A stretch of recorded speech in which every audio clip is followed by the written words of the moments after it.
Well, over 16 years, Jon Stewart built The Daily Show into an indispensable cultural and comedic phenomenon. Well, now he has passed the baton to a brand new host. That's right. Starting on Monday, Trevor Noah steps into one of late night's biggest jobs. Trevor, good to have you here this morning. How are you feeling? Thank you very much for having me. I feel like it is early. That's how I feel. Yes, it is.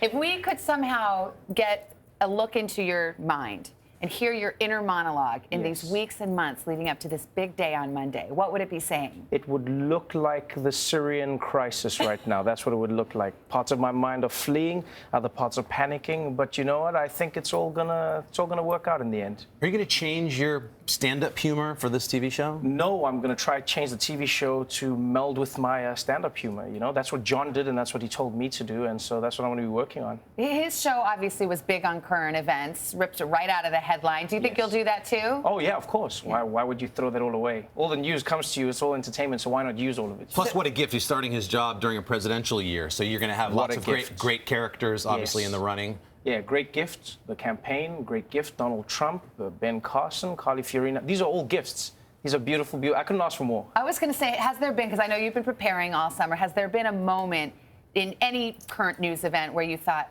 I wish the show was tonight. Oh, I wish I could really get a crack at that one. The debate, definitely the debate.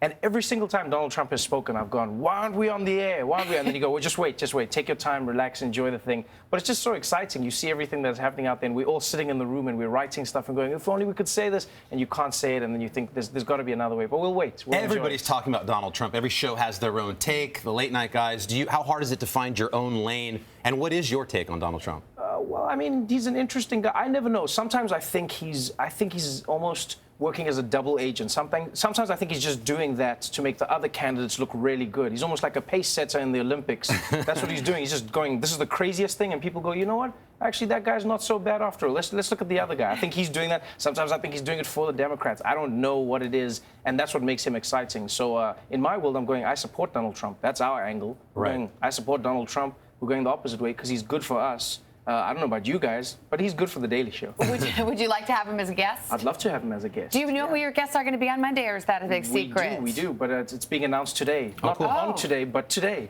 It could be announced on today. Not today on today, but today. How about Jon Stewart? Did he give you any advice? He's given me so much advice. Yeah, he's given me tons. What sorts of things does he say to you? The best thing he said to me was, trust your discomfort. That's what he said. He said, if you ever feel uncomfortable about something or a joke that you're making or a subject that you're tackling, that's the thing you should be going towards. It's the hardest to do, but that's why you feel about that in that way, and that's why you have to go with it. You're putting your own stamp on the show, of course, but do you ever want to lean on Jon Stewart, or do you kind of asking him for advice, or is it also a part of you that feels like, oh, I want to demonstrate my self-sufficiency and that I can do this? Yeah, I think, you know what, the whole team has that, you know, because Jon was such a powerful leader, and he was so instrumental in the success of the show.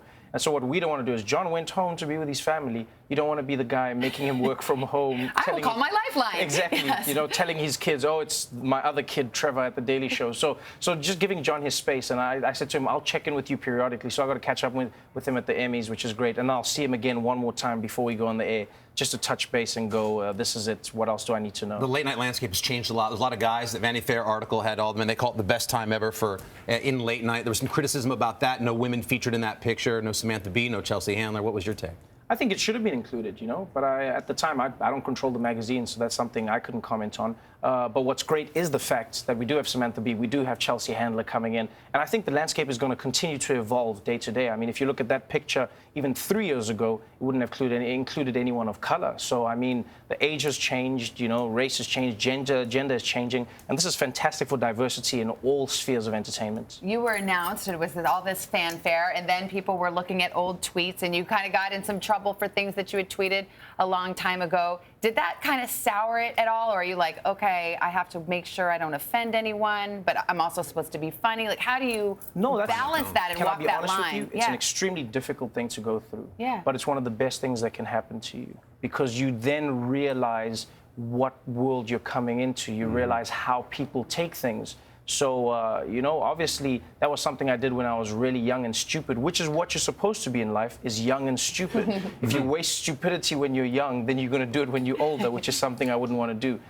So you look at that, and it also gave me an idea of how to analyze the news when I step into the show, you know, because I'll be dealing with people who have also said a lot of stupid things earlier on, but you look at how to disseminate the information, separate the noise from the facts, and then try and get to the truth from there. Well, Trevor Noah, and your guest on Monday will be just nicely played. We'll nicely find out. Congratulations Thank to you you. very We look much. forward Thanks for having to me. The Daily Show with Trevor Noah, which premieres Monday on Comedy Central. Hello, Today fans. Thanks for checking out our YouTube channel. Subscribe by clicking that button down there and click on any of the videos over here to watch the latest interviews, show highlights, and digital exclusives.